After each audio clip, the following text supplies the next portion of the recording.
Susilo Bambang Yudhoyono (SBY) ingin anak lakinya Agus Harimurti Yudhoyono (AHY) maju sebagai capres atau cawapres. Ya wajar toh, masa iya SBY malah mencalonkan anak tetangga? Megawati ingin anak perempuannya, Puan Maharani, sebagai capres atau cawapres. Ya juga wajar toh, masa iya Megawati mencalonkan anak tetangga? Ya kebetulan bapak dan emak ini punya ganjalan politik yang sulit dilepaskan. Perseteruan mereka sudah berlangsung lama, terhitung sejak 20 tahun lalu. Itu artinya permusuhan satu generasi. SBY yang kala itu menjadi pembantu Megawati di kabinet, menyatakan pensiun dini sebelum waktunya dan malah mencalonkan diri sebagai presiden, menantang mantan bosnya itu, berduet dengan Yusuf Kala. Sejarah mencatat, Megawati 2 kali dipecundangi oleh mantan bawahannya di 2 kali pilpres. Yo, menyakitkan kan? Maunya permusuhan itu dihentikan agar memberi teladan kepada rakyat bahwa satu musuh itu kebanyakan dan 1000 kawan terlalu sedikit. Maunya rakyat tidak ingin bapak dan emak ini saling sindir, saling nyinyir. Tos-tosan saja sambil ngeteh bareng, kan bikin adem suasana.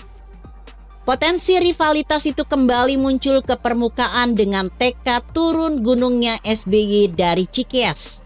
Sebab menurut informasi, bisikan goib yang diterimanya, Pilpres 2024 bisa akan berpotensi curang. Waduh, benar-benar turun gunung dengan membawa isu yang benar-benar sulit diverifikasi.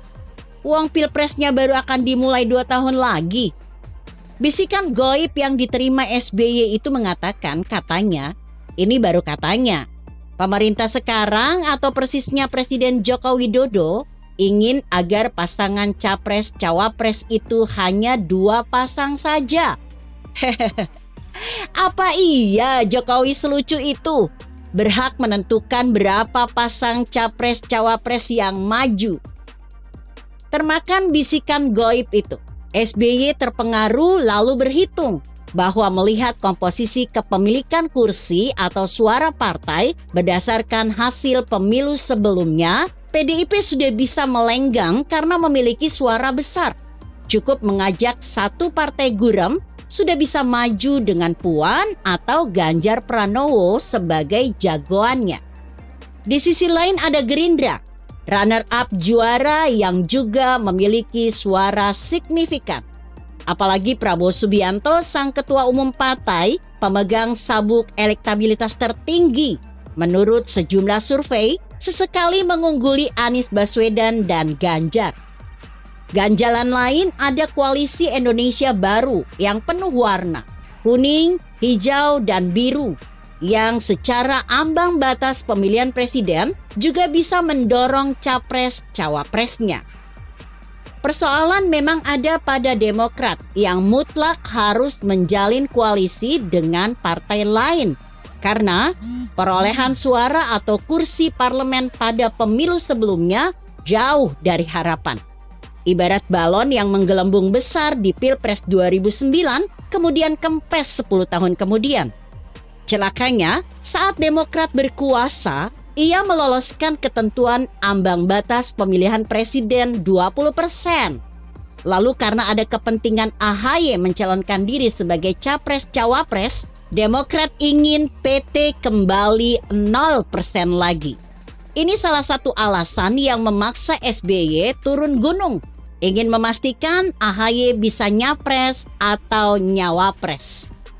Barangkali SBY lupa, salah satu yang bisa menjegal AHY itu ketentuan PT 20% yang pernah dibuatnya.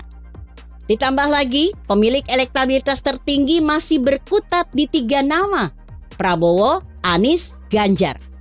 Benar bahwa elektabilitas AHY sudah beranjak naik, bahkan cukup signifikan dibanding Puan dan Muhaimin Iskandar yang stagnan.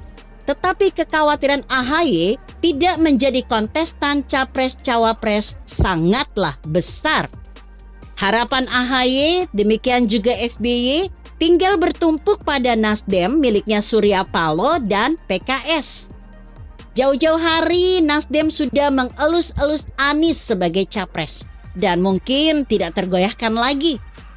Jika Demokrat bisa bergabung, maka posisi AHY paling tinggi adalah sebagai bakal cawapresnya Anies.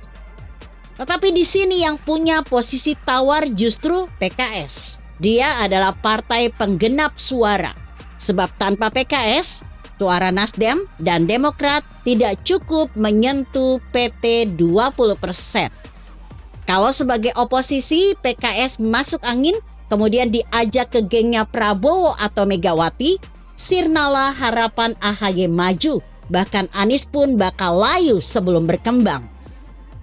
Jadi ini murni bukan persoalan pemilu curang, tetapi seni menjalin koalisi yang mungkin belum matang.